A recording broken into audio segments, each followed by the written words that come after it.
What's been on? Hello and welcome to Forge TV's SU election debates for 2013. These are our first televised live debates, and first up we've got our education officers. Just a quick note on the format: we're going to start with a quick opening statement from both candidates. They'll introduce themselves and explain why they chose to run. Then we'll go through some pre-arranged questions before throwing to Twitter. If you want to get involved, use the hashtag SUVote and we'll read out your questions as soon as they come. So first, Sam, would you like to introduce yourself? Yeah. Hi, my name's Sam Ray. I'm running to be the education officer, and the reason I wanted to be education officer is because I think that there's a lot of things around the union and the university as well that need to be changed. I've got some ideas for how they can be changed, and the best way to make that happen is to get elected. Aaron? Hi, I'm Aaron Kolakovic. I'm a third-year archaeology and history student, and I'm running for education officer because I've had a lot of experience working in the Students' Union. I've worked with the previous three education officers, been really inspired by their work. I want to emulate the stuff they've done and really build on it, and I think I've got some good policies to do that. Okay, first question, Aaron, we'll start with you, as the mic is with you. What are the issues with the current system of feedback as a whole, and what would you do to rectify any issues?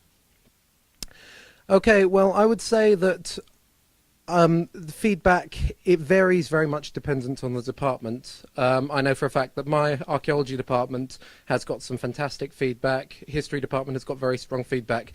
And I would say that the issues with feedback tend to be on an individual lecture by lecture basis. So certain lecturers may give worse feedback than others. Obviously, this varies dependent on all the different departments. My way of dealing with the problems with feedback would be through the staff student committee system, because I have successfully done this in both the history and the archaeology department. Students bring problems with feedback, say, well, this lecturer is not given enough feedback and therefore it should be altered, and the staff student committee system, the history and the archaeology ones, have both managed to implement that and really change it. I would make sure that more feedback is typed rather than written. I think that makes it a lot clearer, and I would encourage online feedback instead of people having to hand in essays. The history department is currently doing this. They're trialing several types of putting the essays in online, and the student markers are typing up their responses, and student response has been quite positive towards this. So more typed feedback, I think that would make it a lot clearer. Okay, Sam? Cool. Well, actually, one of my main policies is about feedback, because I feel like it's a pretty universal problem at this university. At some point, most people have had at least one essay back where the feedback wasn't constructive, didn't go into any detail, just said well, this sucks, write something better, and that's not very helpful. And a lot of the time as well, feedback is written in, I don't know, whatever cursive handwriting they were teaching lecturers in the 1970s. It's impossible to read. So stuff isn't constructive and it's hard to read. And I think that the solution to kind of improving feedback is a bit more complicated than just putting pressure on lecturers to improve. I think that one of the reasons feedback is bad a lot of the time isn't because staff don't care, it's just because they're overworked. So you have one lecturer who has to get through 50 essays before essays are due back for people. So one of the things that I want to do, this is one of my key policies, is introducing MP3 audio feedback, which is something that a couple of universities do already. There's a few academics at Sheffield that do it already, in fact, which is basically where you give lecturers a dictaphone, they mark your work, and then they just talk into a microphone for 2 or 3 minutes about the work. And the reason that this is a good idea is that it effectively makes it take less time for the lecturer to give the feedback, so then they should theoretically be able to spend more time on each student. Some of the other things I want to do are module evaluation forms. I mean, it sounds quite boring to talk about the forms that you get at the end of the semester, but they're not consistent throughout the university. A lot of the time they don't even have a section on them to talk about feedback, so I want to make those consistent. So yeah, those are kind of my main things that I want to do about feedback. I think it takes creative solutions. It's not enough just to go to staff student committees and kind of put pressure on lecturers, because a lot of lecturers are trying as hard as they can. So we need to embrace technology and kind of be creative in the way that we try and improve feedback. That's kind of what I think. Okay, thanks. Can I weigh in on that? Please, feel free. I just want to sort of say I don't think audio feedback is the way forward. If a lecturer wants to give audio feedback, that's all very well and good. But what Sam is suggesting is that every single lecturer, as well as doing some written feedback, because I can't imagine they would get rid of written feedback, also then has to talk about each essay that they've then marked, upload this file, name this file, and send it to their students. And I'm sorry, if I'm reading through one of my essays, I don't particularly want to have to listen to an MP3 file if it's talking about something that I did on paragraph 4. I'd much rather have it written. That's why I think typed feedback is a much more efficient use of a lecturer's time than getting audio feedback. But that's just my personal opinion. Yeah. Basically, the reason that typed feedback doesn't work a lot of the time is because basically academics are busy people. A lot of them don't live in Sheffield. They have to commute. Like, I've talked to people in my department about why can't we have typed feedback? We can't read your handwriting. And it's because a lot of people they mark things while they're commuting. They have lecturers with them. So the reason that the dictaphone system works is because you can just carry it around with you. Like, we'll train staff how to do this, and then they can just talk quietly into a microphone while they're travelling and get things marked like quicker in a way that suits for them. And as well, like, I'm not talking about forcing this on all lecturers. Like, I don't believe that that's productive to do that. It would be something that we would make available for lecturers. We would create the infrastructure to make it easy for them to do, which is just as simple as setting a server up, and then kind of try and encourage some lecturers to adopt this. So it would be kind of something that was rolled out gradually. I wouldn't force it on everyone. All right, thanks. Cool. Okay, next question. How would you ensure that for important votes in council, course representatives communicate with their students to gauge their reactions before voting in council? Sam, do you want to open up with that one? Yeah, sure. I think the thing with the course rep system is that a lot of the time you have course reps who don't make enough effort, I think, to engage with students. So the course reps that we do have, I would encourage them to well, as in training, I would include things like, you know, have a Facebook page, make sure that you try and get people following you on Facebook so that you can communicate with everyone, and just kind of stay up to date with it, like let everyone know about the things that are going on in your department. Because I think Facebook is the best way, really, for students to kind of canvass what other students are feeling if you're a course rep. But as well as that, I also think there's kind of flaws in the course rep system in that, like, students are generally apathetic. I think that's something that we can all agree on. And a lot of the time, like, what course reps are up against is apathy. People aren't interested. A lot of people won't even know who their course rep is. They won't make any effort to seek out their course rep. So I would like to actually create a parallel system to course reps where we have independent student assemblies within every department. So students meet up with other students. There's no one that's in charge, except for a chair who would kind of lead the meeting, and they would talk about the issues that were bothering them as course mates, rather than having one individual course rep who has to go out and try and talk to everyone. We'd have meetings where everyone meets up and talks to each other, and I think that would engage people in the decision-making process and maybe be a bit more of an effective way of kind of communicating what the issues are in a department, rather than one poor person who's, you know, got a degree to do as well and also has to try and track down all 1,000 students in the School of Management, for example. Aaron?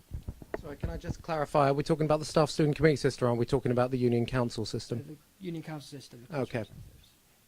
So the councillors on the well, I think the council system works very, very well, and I'd say 90 to 95% of the time when people are the stuff that gets passed through council is correct. And I think the biggest issue that we have currently at council is that sometimes people are not is, as you said, the breakdown of communications.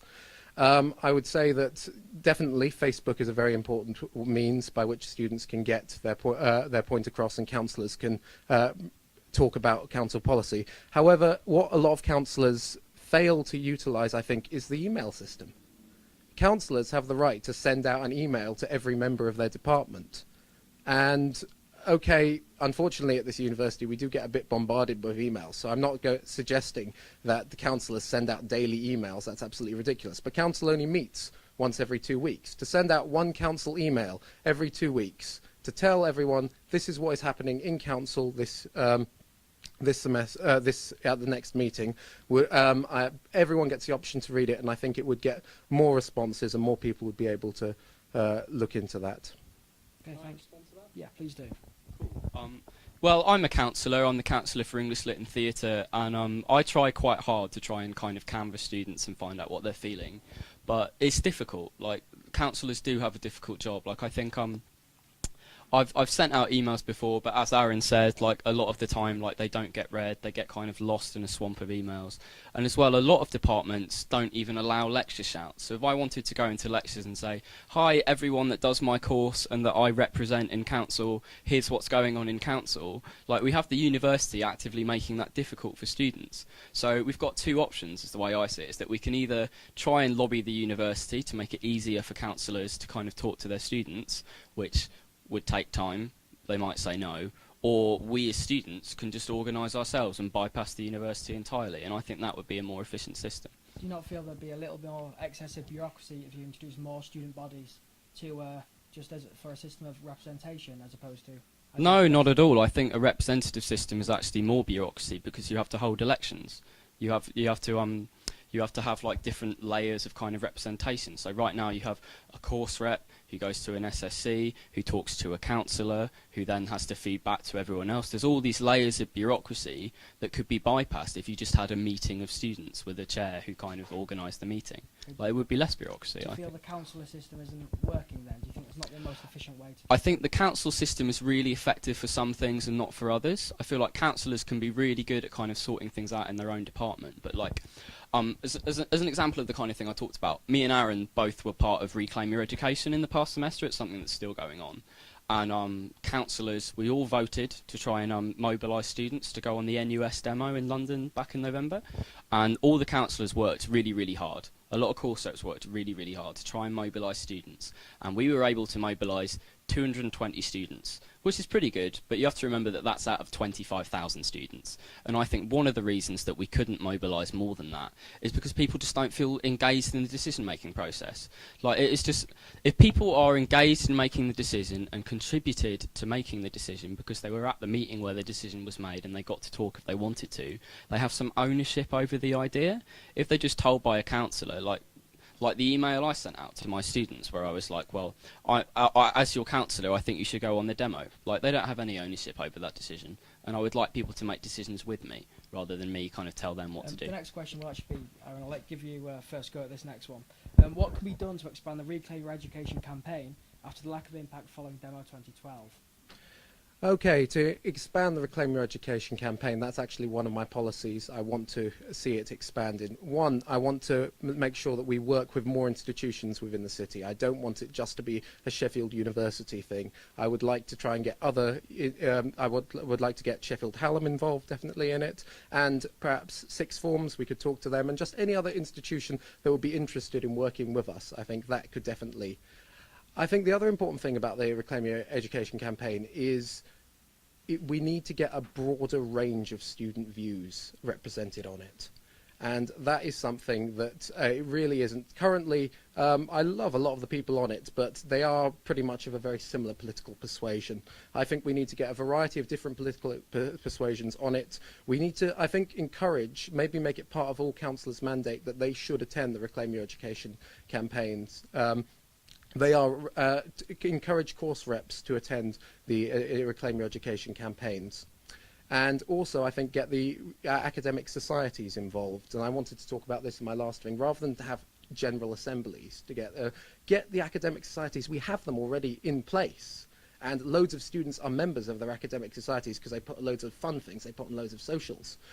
So if we can use them as a means, make sure they have representation on staff student committees and make sure they are working with us, encouraging them to get involved, I think could really expand and increase the Reclaim Your Education campaign. Do you want to respond to that? Yeah, of course, you've got to address the question. Yeah. Address the question first. Would you prefer that? Respond if you feel, yeah, it's going to. Okay, I was just going to ask Aaron, how are you going to persuade all of the different departmental societies and union societies that they should care about the rising tuition fees or that there isn't postgraduate funding and things like that? Because I think they have to care about the issues before they're going to help out and get involved. Well, I would say that a lot of students already do care about the issues. I think it's a bit harsh to say that the students don't care because they are a lot of people paying £9 fees think it's unfair and they want to see it decreased. As I said, I want currently the Archaeology Society has got an academic rep, I would like to make sure that every single society has got an academic rep that work. And currently, the main role of the academic rep, though, is merely to attend staff student committee meetings. I would like to see that role expanded. So if you're an academic rep, you are interested in people's education. You might. It goes without saying. So therefore, it seems very logical that they would be interested in joining the Reclaim Your Education campaign, especially if it's expanded to incorporate all the different views that are held on the Student Union campus. Sam, can I just ask, do you think the Reclaim Your Education campaign was a success or has been successful so far? Yeah, I actually feel really good about the Reclaim Your Education system, the campaign even, because I don't know, like it politicised a lot of the people who were part of it. I felt like the Sheffield contingent at the demo was actually something to be really, really proud of.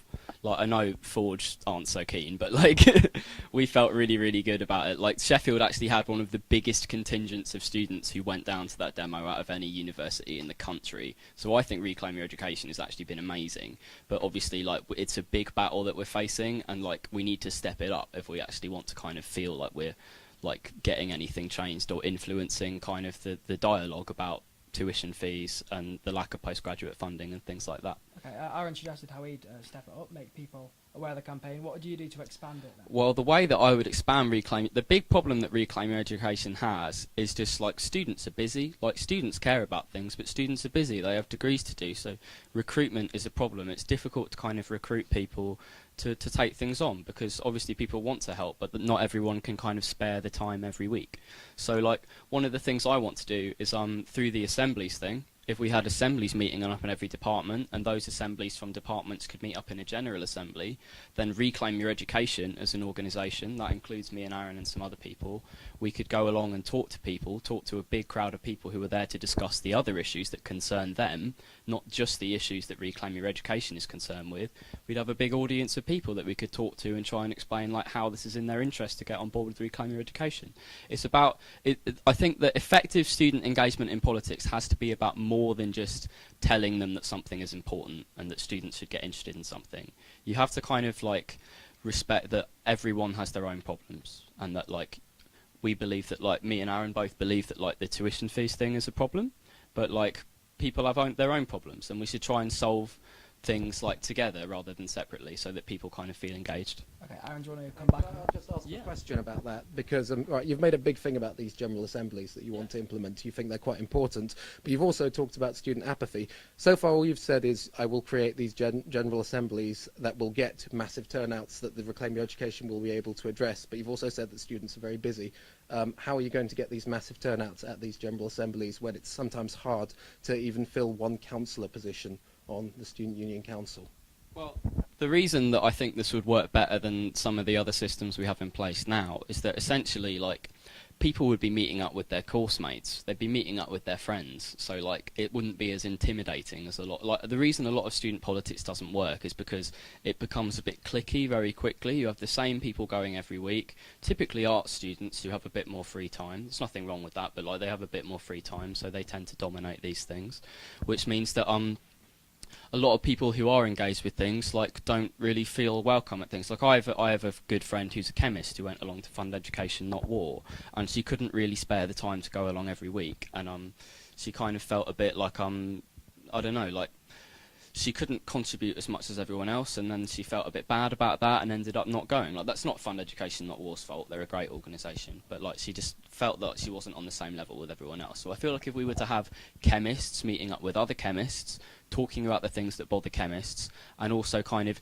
engaging with these national issues from a chemist's perspective, like particular degrees have their own perspectives on these issues, definitely, then it would just be much more engaging, and I think it would be something that would become self-sustaining. People would go along, realise it was interesting, and that they can talk to their friends about things that are really bothering them and feel engaged and not apathetic anymore, and other people would see that and respond to that, and I think that would work.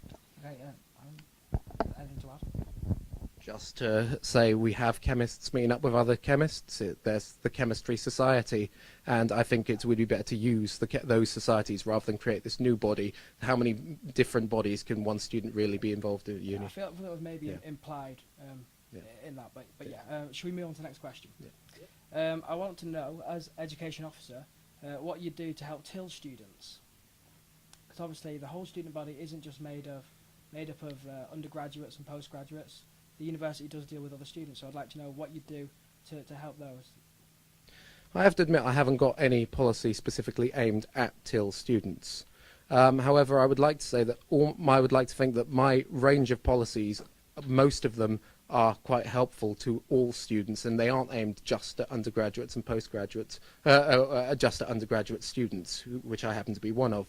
I think one that a general policy which I think TIL students would enjoy as much as any of them would be the longer opening hours that I have put forward that I want to have at Western Bank and St George's Library. The fact is TIL students tend to be working full time. They can't attend the libraries during the day, and it would be better to have the longer opening hours so those students are actually able to go and access the core texts they want to have. I think that policy could help some TIL students. Sam, do you have anything to offer, maybe mature students who work or TIL students that's an Institute of Lifelong Learning? Well, I think most of my policies fit quite well with mature students and people in the Institute of Lifelong Learning. Like, I think if you're someone that does your degree part-time and you're not in university as much, then it's much more important to you that the quality of the contact time that you do get is a lot better. So I think that if you're only coming into university on nights and you're not here very often, and then you get feedback for an essay that's not very good, then that's devastating, really, because you probably don't even have the time to go in and talk to office hours and stuff because you have a job as well. So I think if we try and improve feedback for essays for everyone, including people in the Institute of Lifelong Learning, then that'll just make things easier for them. They'll feel less stressed out if they get bad feedback on an essay or something. So yeah, I think that works quite well for TIL students. Okay, thanks. Our next question is about the core and margin scheme. Now, this is something that has come to prominence in the past few months with regards to the fees being raised to £9,000. I'd like to know, with the core and margin scheme leaving Sheffield down by 600 students and potentially millions of pounds, how would you adjust this scheme to ensure deserving students can still come to our university regardless of what grades they achieve? Aaron, would you like to have a go at that first? That's a tough question. You both get to have a go at it, so don't worry. Yeah, I'm just thinking about it because I have to admit, I do want, obviously. The fact is, I do know for a fact that the university does have substantial savings in place. A vice-chancellor did tell me this last year, and they have made substantial savings in these areas, which are a lot of which will be used specifically to help make sure that students from less well-off backgrounds are able to attend university. So I don't think that this issue is as enormous as made out, but it may become a bigger issue as the years progress and our university savings decrease. I think the best answer I can give is, as education officer, I will look into it more and see, but I'm not an expert in everything to do with the university at the moment, and I'm afraid that's the best answer I can give you at the moment. Okay, Sam? Cool. Well, yeah, I'll admit that, like Aaron, I don't really know that much about kind of the ins and outs of this thing, but I do think it's a shambles that there aren't kind of more students from economically disadvantaged backgrounds, etc., coming to university. And I really do believe in the concept of widening participation. I think the university has a solid widening participation policy, but it's very staff-based. It's kind of focused on the things that staff can do. And the union has a very good volunteer widening participation policy, but it's quite tokenistic. I don't feel like we do as much as we could to actually try and widen participation. And it's important to remember that widening participation goes deeper than just going into schools and trying to get people into university. It's about truly expanding the concept of what you might call a civic university, a university that plays a role in the life of the city, both in Sheffield and further afield in Rotherham as well. So I think that one of my policies is about this, actually. I want to create volunteering schemes that are targeted at individual departments. We have a lot of great volunteering schemes, but they're kind of by their nature sort of biased towards art students, just because those are the people that have kind of more free time, like as I was talking earlier with the Fund Education Not War thing. So I would like to create volunteering schemes targeted at specific departments when they're free, so that we can get much more people contributing to the community. Okay, and that's kind of how I deal with that. To return to the feedback issue, we've had some people get in touch on Twitter. Matthew Robinson has been in touch. Say, I have 8 lectures this semester, only 2 of them use PowerPoint. How do you expect them to use digital feedback? Because it's simple. Like, lecturers deliver lectures already. Like, they're not self-conscious people. They're used to talking in front of a crowd. Obviously, you'd have to train staff how to do this, but it's not very complicated to kind of like turn a dictaphone on and talk into it for 3 minutes. And I think that once staff get used to it, it'll actually be quicker and easier for them than it is to write feedback. So I don't think that'll be a problem. And also, staff won't be forced to adopt it if they don't want to. So. Aaron, how would you sort of encourage staff to develop new forms of feedback then? Like I said, I think the most important thing for staff is I think the biggest issue with feedback at this university is quite often it's illegible. If someone has written, if a staff member has written feedback down, it can't be read. And I think typed feedback is the most important thing. And to encourage more staff to actually just type out their feedback, I think that's a lot more efficient than to have audio feedback introduced. I had another point, but I really can't remember what it was at this moment. That's okay, guys. We are running out of time, so I think I have to thank you there. Just to remind, thank you very much. To remind viewers that if you want to get in touch and should ask questions, coming up next we have Student Union Development. Tweet us using the hashtag SUVote. So it just remains to say thank you to Aaron, thank you to Sam, and best of luck in your campaigns. Thank you.